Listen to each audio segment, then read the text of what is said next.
and so much more.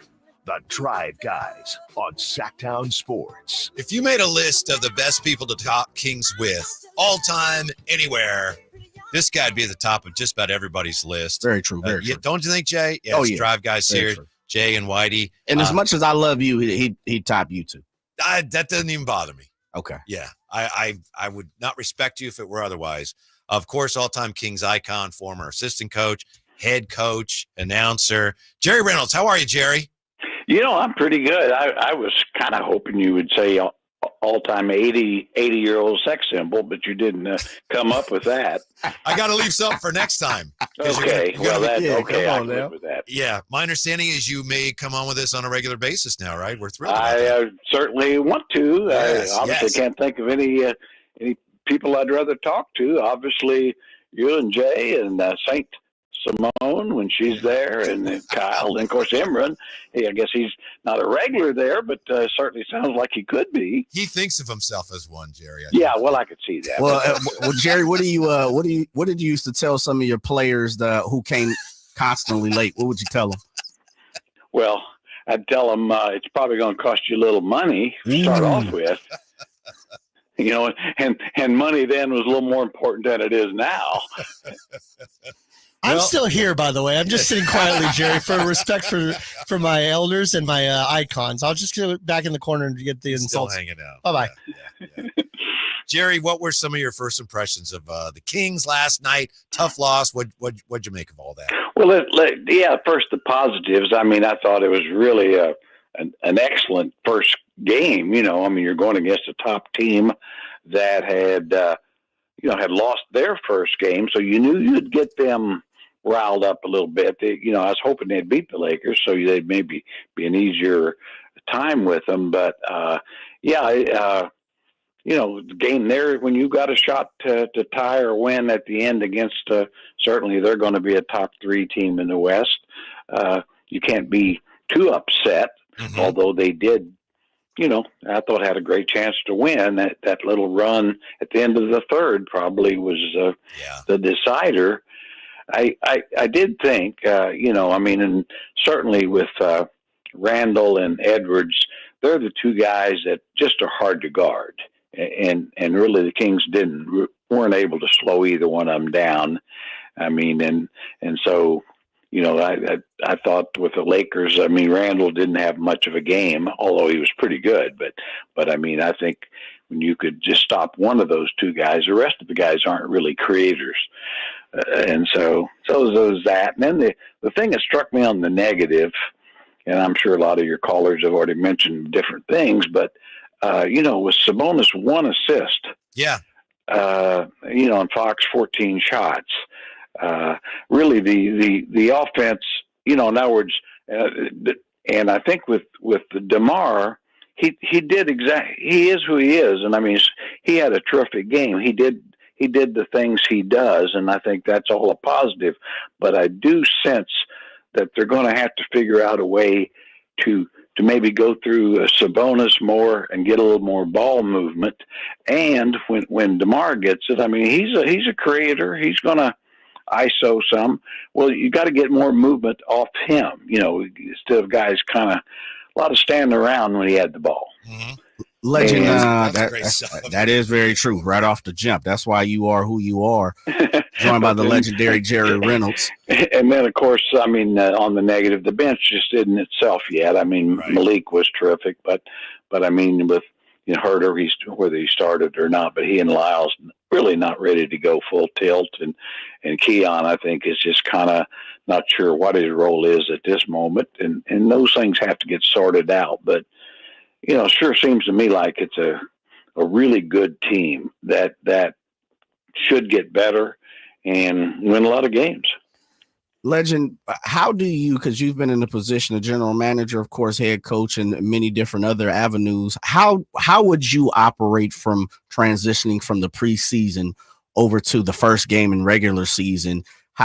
It seemed like the Kings flipped the switch a little bit, especially early on competing compared to what they did in the preseason. What would Jerry Reynolds be saying to his team from preseason, the first game?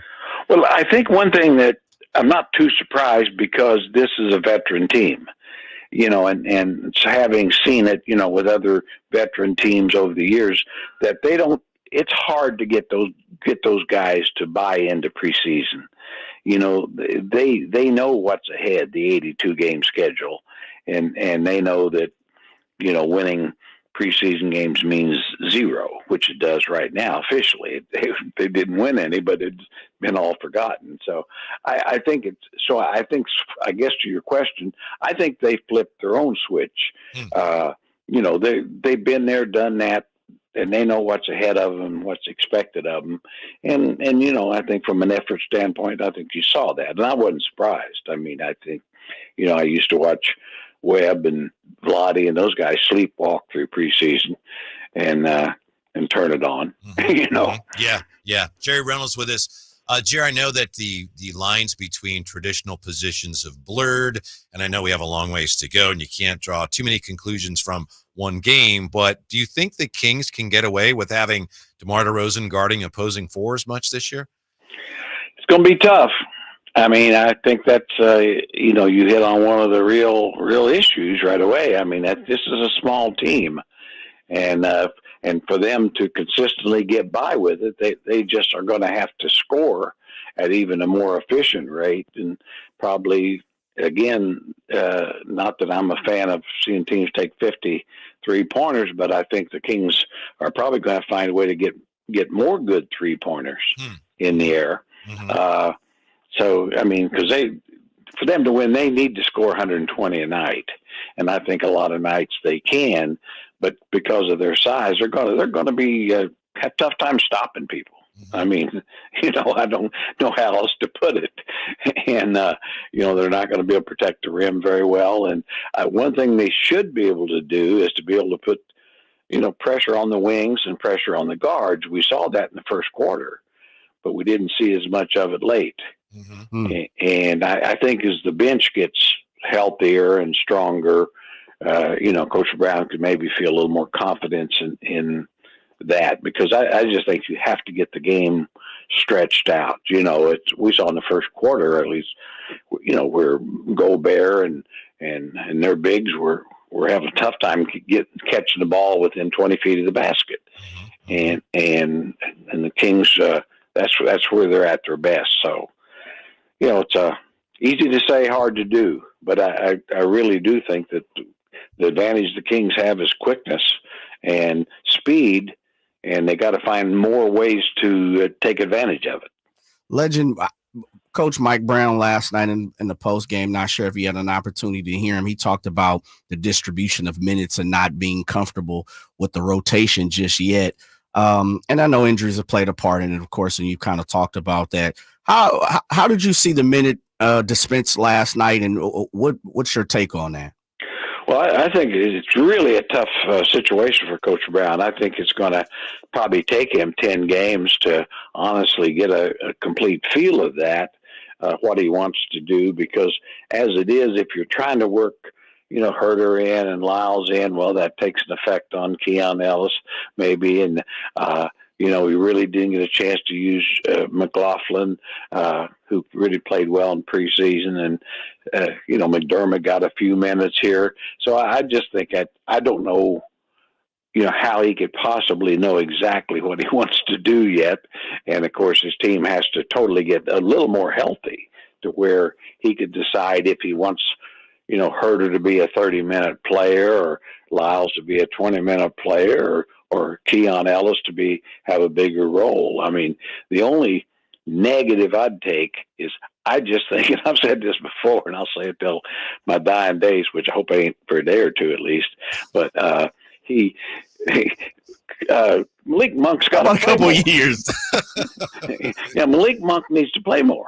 Wow. That's all. Uh-huh. I mean, he's one of your 5 best players. He's one of your 4 best players. So, I mean, to me, I would worry about getting him more minutes and not worry too much about the rest of them. Wow. Get your best players out there, get them all the minutes that they can stand physically, without losing something, and then sort out the reserve thing as it goes.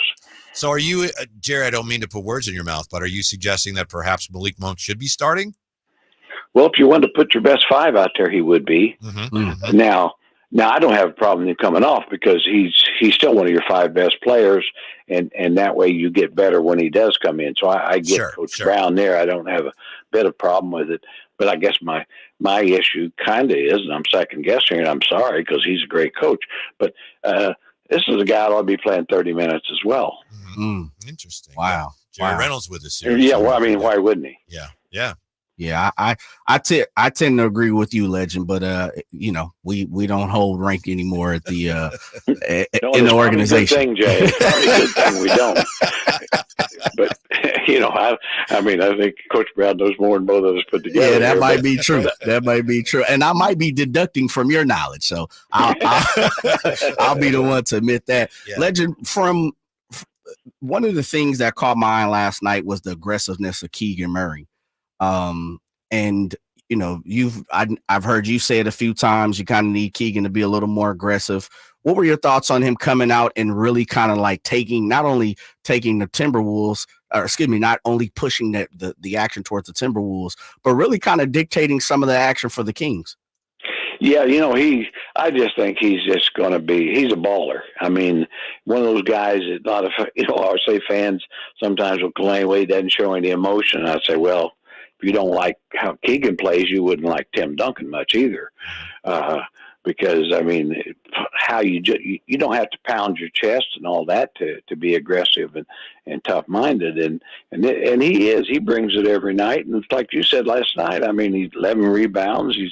He's trying to guard the toughest guy on the opposition just about every night, and maybe to a fault sometimes. But he's right on track to be one of the better players the Kings have had in its history. I don't know if he can be a multiple All-Star or anything, but too early. But he just keeps getting better. Mm-hmm. I don't know what else you could ask other than that. Jerry, I know that you can't look at any one thing and say, "Oh, that's why they lost the game." So I'm not saying that the fact that they couldn't make the 3 at the end was why they lost, but it is, it's an interesting bit of strategy there. 2.5 seconds to go.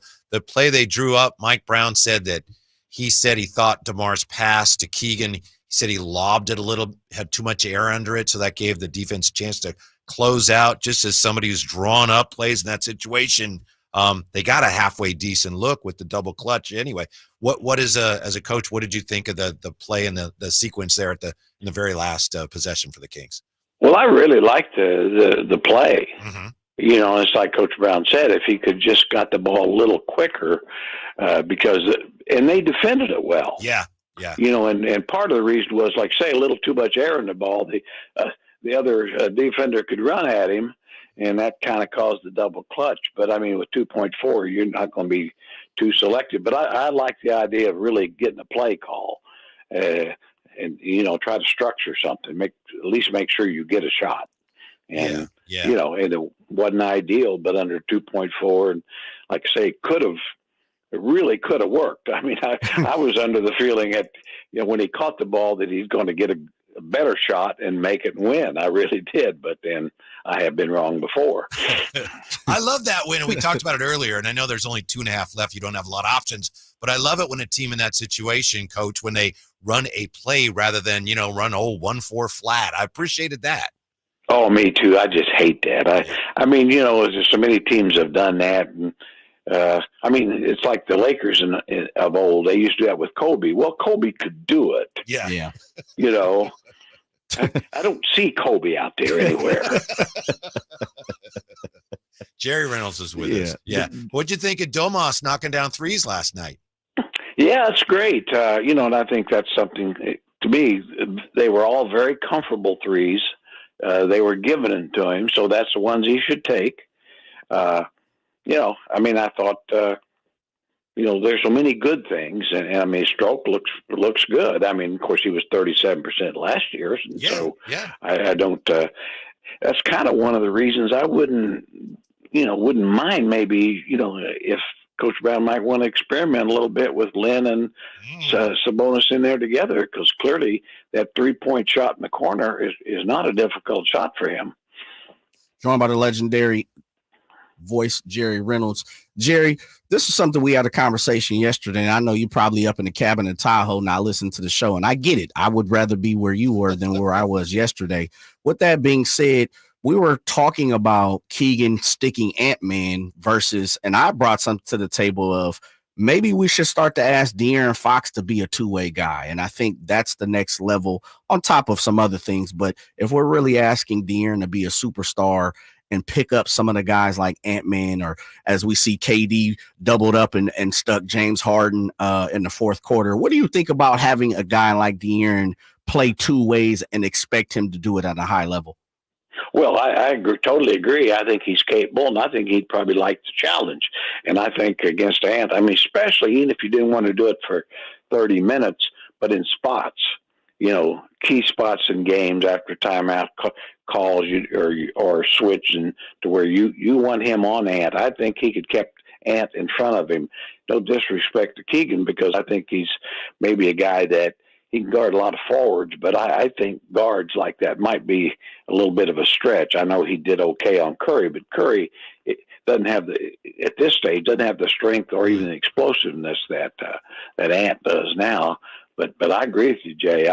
I really think DeAaron would take it on, and I think we saw last year he liked that. Now you wouldn't want to do it all the time, I think, because you wouldn't want him in foul trouble. But I think with somebody like Edwards, you want a fresh body on him, and then somebody that's quicker than he is. And the only person I know quicker than he is on the Kings is a guy named DeAaron Fox. Right. Jerry, have you seen anything else? I know we're only a couple of days into the season, but you're there with your bowl of popcorn. I know watching a lot of games. Have you seen anything from any team or any player that has stood out to you so far as who's going to be good, what surprised you, anything like that? Well, I think Memphis is going to be good. Mm-hmm. I don't know just how good, but they're going to be good. I think Phoenix is going to be better. Yeah. I think getting Tyus Jones was really good. So I think they're better prepared, and I think the coach, I think they're going to get a little better coaching. So I think they could move up. I think Denver, conversely, I just don't see them being as good as I thought they might be. They're just so thin. Mm-hmm. So offhand, I think that would be some of the things. As far as one other thing, I haven't seen all the rookies yet, but I think this rookie crop may go down to be one of the weaker crops in recent history. Yeah.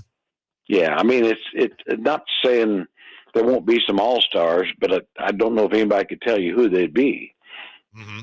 You're not talking about guys that jump off the page at you pretty quick, that we've seen, you see generally every year. I mean, probably the best one I've seen is probably Reed Shepherd. Yeah.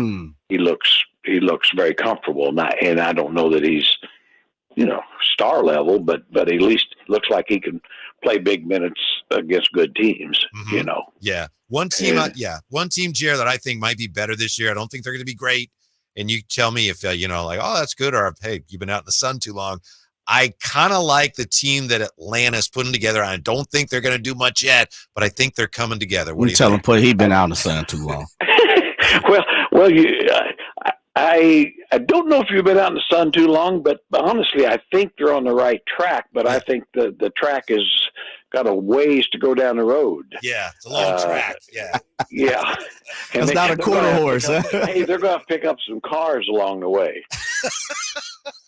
All right, Jer. So just to summarize, you said excellent first game, all things considered.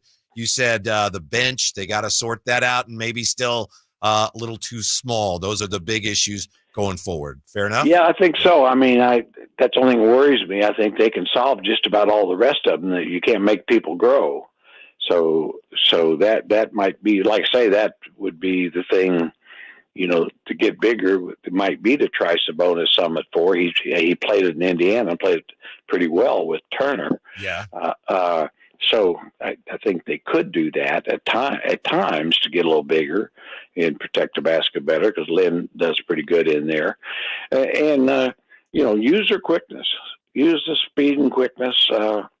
If you got a lot of guys, McLaughlin. I mean, so maybe play some guys, maybe a few less minutes, but get out and stretch the game out. You want to get the game off the board. That's the main thing. Was last night kind of a battle of tempos? Did Minnesota want to slow it down, and the Kings were trying to push it?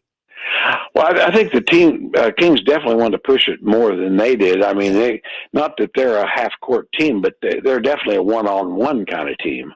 Where between Randall and Edwards, they're both ball stoppers, very efficient ball stoppers, but, a little bit like DeRozan is very efficient, but the ball does tend to stop. So, that's how they play, and I think that's how they're going to play. And I think probably why they made the trade, I've always said, people look at things differently, but if I were Minnesota, I thought it made a great sense for them to make that trade, because I think they know they can't beat Dallas or Oklahoma City if they have to play Gobert at center on high pick and rolls. And so now with Randall and Naz Reid, Naz Reid can play that. That's your guy, huh? And they're still big enough. Yeah. And then the final thing that you mentioned, if it were up to you, you'd like to see Malik play a little more, right? Yes, I would. Yeah, and start. I mean, I have no problem with that. I just think he's an elite player, and on this team, I mean, he's certainly one of the 5 best, if not 4 best. And so, why not figure out a way? Sure. If you can figure out a way to get him 30 minutes, I think that makes you a little bit better. Great stuff, Jerry. We really appreciate it. Last thing, how many points are your Chiefs going to win by this week against the Raiders? It's a great question. It depends on if both teams show up. I think they'll get the win. I think, obviously getting Hopkins is a big get for them. And, but hey, I love football, but I know this just like you guys do, that, man, 6 games in, injuries are part of every sport, but in football, it's a constant. And so until you get into the playoffs and know what your health status is, I mean, the Chiefs are good enough to win it all, but so are 3 or 4 other teams, and really the Niners are. So, maybe the Rams are if they be healthy. Yeah. All right, Jerry. Anyway, great talking to you guys, and I hope Imran doesn't bring the show down too much. But I'm just going to get in the car. Just going to get in the car and get back in traffic. Okay. All right, Thank you, Jerry. Have a great weekend. We appreciate it. Yeah, Jerry Reynolds joining us on Sactown Sports. Jerry's going to be with us all season long. I love him so much. Yeah. I mean, he's just such nostalgia for me, listening to him since I was young and watching him. I remember the Kings played a preseason game at Spano Center in Stockton, and Jerry was there as the coach of the Kings at the time. It was in 1989, I believe it was, somewhere around there. And he was so cool. He signed my card. I go, Mr. Reynolds, will you sign my card? And of course I brought out the Jerry Reynolds card, and he goes, that's not me. And it was the Jerry Reynolds that played for the Magic, who happened to be African-American. And I just was so nervous to meet him.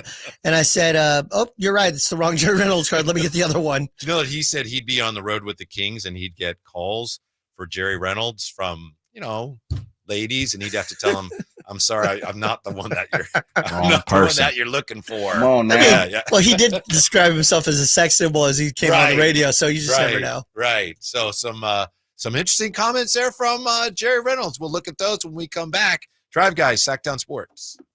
I'm Brian Tedesco, CEO of Blaupunkt America.